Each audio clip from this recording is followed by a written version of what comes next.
Bonsoir, j'espère que tu vas bien, heureux de te retrouver pour un temps d'encouragement au travers de cette vidéo et j'aimerais te parler le fait que nous sommes des porteurs d'onction.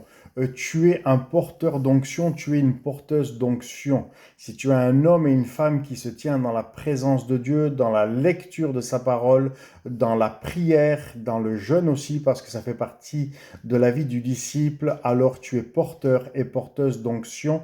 Et j'aimerais ce soir te partager un exemple très simple. C'est l'exemple d'un homme qui s'appelle Néhémie dans la Bible, un homme d'onction, un porteur d'onction qui a su avoir un cœur aligné avec le projet de Dieu. Cet homme se tenait dans la prière, cet homme connaissait les Écritures, cet homme avait certainement aussi une vie de jeûne et prière.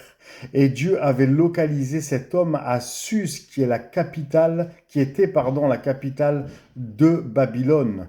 Il y avait des rescapés à Jérusalem, mais Dieu a choisi Néhémie. Et quand on prend le trajet géographique entre Suse, la capitale de Babylone, et Jérusalem, il y a en moyenne 15 jours de marche à pied. Donc laisse-moi te dire que ce que Dieu a mis dans ton cœur, ce que Dieu a déposé dans ta vie, que ce soit un talent, un service, un ministère, tout est important et tout est précieux au cœur et aux yeux de Dieu.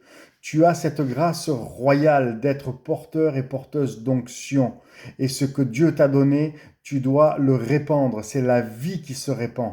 L'onction engendre la vie. L'onction engendre cette œuvre de Dieu qui doit se construire, qui doit se manifester et qui doit à son tour après répandre encore cette grâce. Alors ce soir, je t'encourage à continuer à te tenir devant Dieu et être cet homme et cette femme qui est porteur et porteuse d'onction et à servir là où Dieu te veut et à répandre cette grâce, cette onction, cette vie et à construire l'œuvre de Dieu.